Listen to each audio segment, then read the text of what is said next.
नमस्कार मित्रों। जवाहरलाल नेहरू यानी कि जेएनयू ने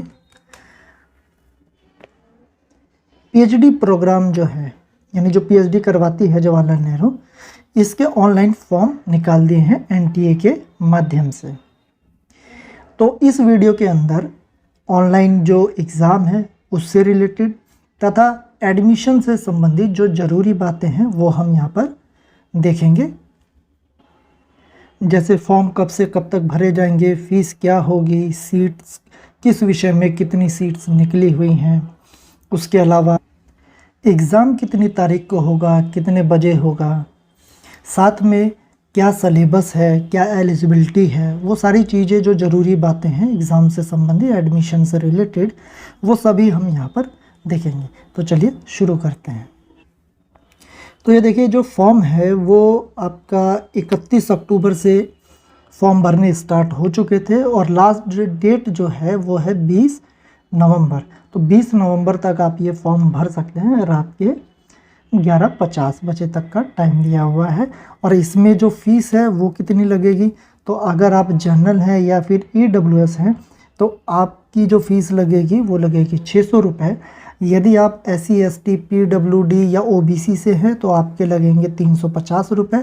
अगर आपके पास BPL कार्ड है, चाहे आप जनरल कैटेगरी के ही क्यों ना हो, अगर BPL कार्ड है तो आपके लगेंगे फिर 200 रुपये। और अगर आप भारत के नागरिक नहीं हैं, फॉरेन नेशन के हैं, तो वहाँ आपको देने होंगे 3000 रुपये। इसके अलावा जो डेट ऑफ एग्ज़ामिनेशन है वो अगले महीने यानी काफ़ी कम समय है, 7, 8, 9, 10। तो ये 4 दिन में ये सारे एग्ज़ाम निपटा दिए जाएंगे। 3 घंटे का एग्ज़ाम होगा जो कि 2 सेशन में होगा, सुबह 9:30 बजे से और फिर उसके बाद अगला जो सेशन है वो है 2:30 बजे से। तो ये ज़रूरी कुछ बातें थी जो यहाँ स्टार्टिंग में दी हैं। इसके अलावा है यहाँ दिया हुआ है कि ये जो एग्ज़ाम आपका होगा यानी ऑनलाइन जो एग्ज़ाम आपका रहने वाला है, इसका जो वेटेज है वो है 70%। और इसके बाद एग्ज़ाम के बाद आपका जो सिलेक्शन होता है वाइवा के लिए यानी इंटरव्यू के लिए, तो उसका वेटेज कितना है, तो उसका वेटेज है 30%। तो ये इन दोनों का यहाँ पर वेटेज दिया हुआ है कि रिटर्न एग्ज़ाम का कितना है और इंटरव्यू का कितना है। आगे यहाँ दिया हुआ है स्कीम ऑफ एग्ज़ामिनेशन, यानी ये कंप्यूटर बेस्ड यानी CBT टाइप का एग्ज़ाम है, यानी उस मोड पे रहेगा। इसके अलावा ड्यूरेशन है आपकी 3 घंटे की, जो पहले ही बता दिया गया है। मल्टीपल चॉइस क्वेश्चन रहेंगे और 100 प्रश्न आएंगे। प्रत्येक जो प्रश्न है वो होगा 1 नंबर का, यानी 100 प्रश्न 100 अंकों के होंगे। और सबसे अच्छी बात यह है कि नेगेटिव मार्किंग यहाँ पर नहीं है। लेकिन यहाँ पर हिंदी माध्यम के जो छात्र हैं उनके लिए थोड़ा सा आप कह सकते हैं उनके लिए कुछ नेगेटिव चीज़ है, तो वो ये है कि ये केवल इंग्लिश में होगा पेपर, यानी कि हिंदी में नहीं होगा। केवल लैंग्वेज को अगर कोर्सेज को अगर छोड़ दिया जाए तो ये आपकी यहाँ पर डेट दी हुई यानी शेड्यूल दिया हुआ है कि एग्ज़ाम जो है वो कौन से विषय का कितनी तारीख को रहेगा और उसका समय क्या रहेगा। तो यहाँ पर आप देख सकते हैं ये जो स्टार्ट होगा वो होगा 7 दिसंबर से। पहला सेशन 9:30 बजे से 12:30 बजे का। यहाँ पर आप अपना विषय भी देख सकते हैं कि क्या विषय है। मैं आगे बढ़ाता जाता हूँ, बाकी हिस्ट्री का मैं आपको बताऊँगा कि वो कितनी तारीख को रहने वाला है। अगर आप दूसरे विषय के छात्र हैं तो आप अपने यहाँ पर कोड देख सकते हैं PhD का जो एग्ज़ाम रहने वाला है। ये आपका फिर सेकेंड सेशन है। यहाँ से फिर आपका 8 दिसंबर को जो एग्ज़ाम रहने वाले हैं वो यहाँ पर लिस्ट दी हुई है।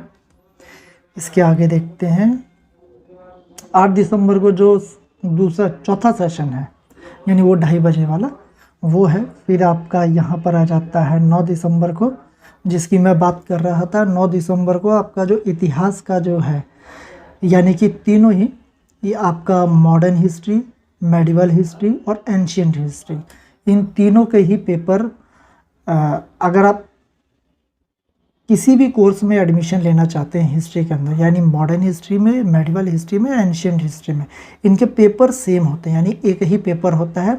और उस पेपर के अंदर तीनों फील्ड से क्वेश्चन पूछे जाते हैं।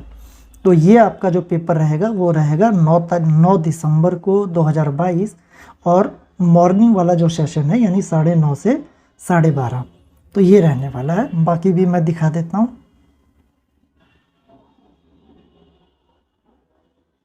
तो ये देख सकते हैं आप, तो 10 दिसंबर को आपका ये जो एग्ज़ाम है वो ख़त्म हो जाएगा, इसके आगे फिर नहीं है।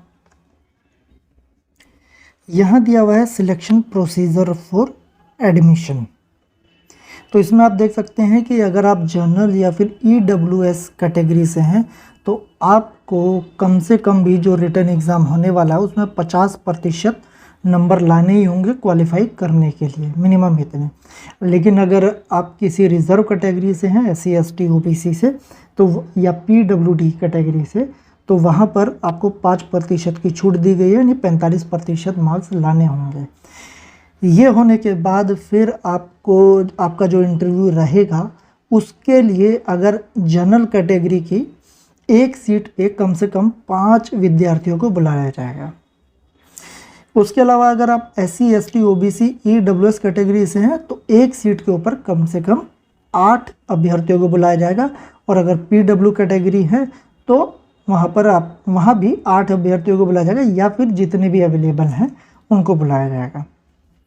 तो ये है, यानी कि अगर इतिहास के अंदर मान लीजिए एंशिएंट हिस्ट्री के अंदर आपकी सीटें हैं 2 जनरल की, तो टोटल कितने बच्चों को क्वालिफाई किया जाएगा, वाइवा के लिए बुलाया जाएगा, तो वो होंगे 10 अभ्यर्थी होंगे जिनको कि बुलाया जाएगा।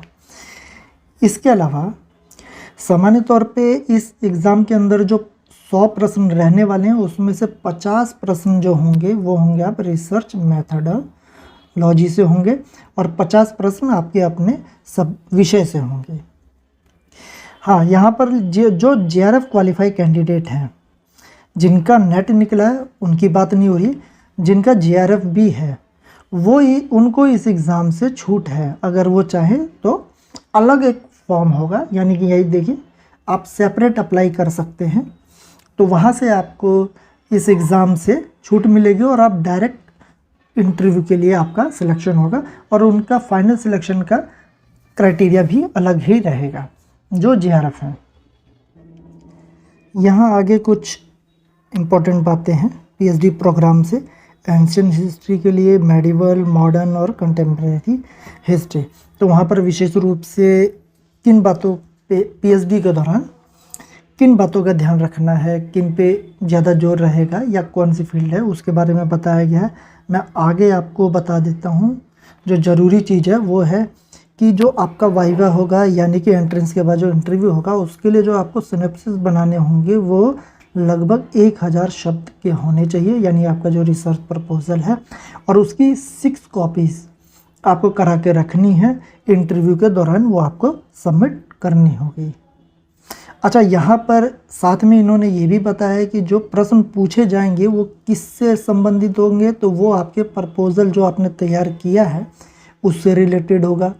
उसके अलावा उससे रिलेटेड जो प्राइमरी सोर्सेज हैं वहाँ से प्रश्न पूछे जाएंगे, और आप जब MA कर रहे थे, यानी आपकी जब मास्टर डिग्री चल रही थी, उस समय कौन सी किताबें आपने पढ़ी हैं, तो उससे संबंधित भी प्रश्न पूछे जा सकते हैं। और यहाँ बता रखा है कि आपको केवल और केवल कोई एक फील्ड चुननी है, या तो एंशिएंट हिस्ट्री चुनिए, मेडिवल चुनिए, या फिर मॉडर्न हिस्ट्री चुनिए।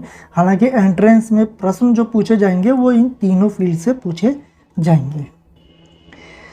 यहाँ पर एलिजिबिलिटी दी हुई है, तो एलिजिबिलिटी जो है PhD प्रोग्राम के लिए वो बड़ी सिंपल है। आपकी जो मास्टर डिग्री है उसमें आपके 55% मार्क्स होने चाहिए, केवल इतना ही।